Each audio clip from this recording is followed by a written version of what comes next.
Counsels from Various Saints and Elders, number 3. Worthy reading for all who seek to share in the miraculous workings of God through the lives of his saints. Question to St. Gregory the Dialogist.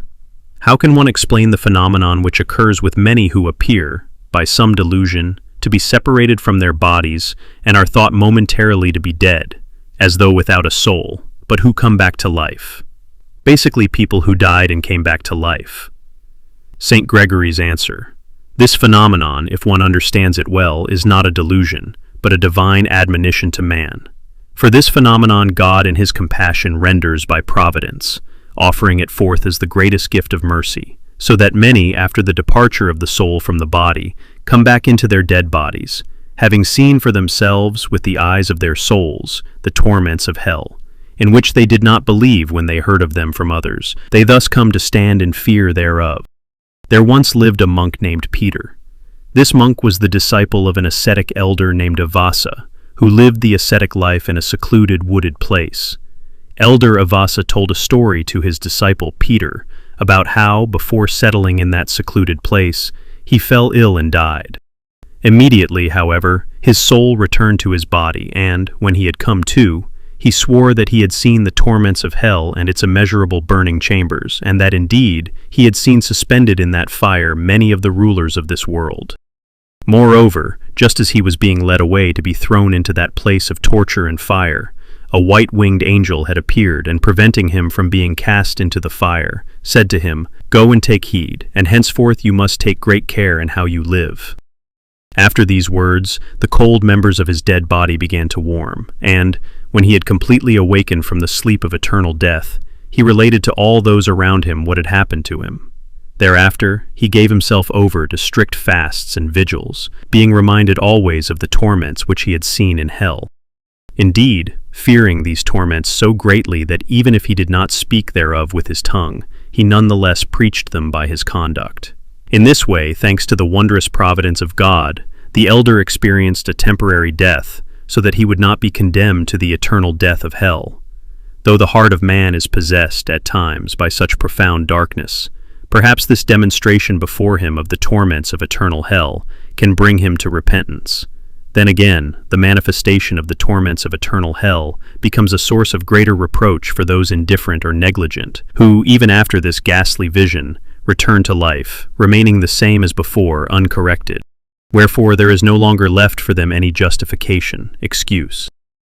From the life of Saint Ephthemios. When the Holy Father Ephthemios reposed in his body, much tormented by ascetic exercises, was, with the chanting of the appointed hymns, placed in his richly decorated tomb. Domitianos, the disciple of this father, a true disciple indeed, who had imitated the life of Saint Ephthemios with great exactitude, serving the saint more than 50 years, would not leave the tomb, but remained at the grave for 6 days, believing that, after Saint Ephthemios' death, he could no longer live or even see the light of day without him. However, when the 7th day had passed, that night Saint Ephthemios, with a joyful countenance, appeared to Domitianos and said to him, "Come, enjoy the glory that has been prepared for you, for God has granted us the privilege to live together here in this place." Immediately Domitianos ran and revealed all of this to the council of the brothers, monks, and then he too, joyful in the hope for future good things, departed this life. On criticizing. An elderly monk said, "Always, if, when you are tempted to criticize, you should put a question mark on the whole situation and not judge, for we do not know what is really going on." A famous elder, Father Dionysios, advised a monk named Daniel, "My son, from the things that you hear against someone, you should not believe anything. Believe only half of what you see. In fact, not even half of it, for many pretend to be fools. Do not judge." Deceptions by Demons, Story number 1. The evil spirits use all kinds of deceptions. Sometimes they create bold images, or they change themselves to appear as angels of light. This is the way they appeared before a contemporary ascetic while he was praying. It was at night, and he heard loud voices, drums playing, and dancing. He got up to see what was going on. He saw nothing. It was the devil. He had barely sat down on his stool again to continue his prayer, when suddenly his room was filled with light. The roof of his cell was lifted up, He thought the light was reaching the sky. Where the light came to an end, there appeared the face of a man, like Christ's. He could see only half of the face, but as he stared at it, he heard an inner voice saying, "You have been honored to see Christ." His automatic response was the thought, "Who am I, the unworthy, to see Christ?" And he crossed himself. Immediately the apparition disappeared, and the cell's roof fell back in place. Deceptions by demons. Story number 2. A pious ascetic lived in the sked of Kapsakalivia on Mount Athos. One time he heard a knock at his door.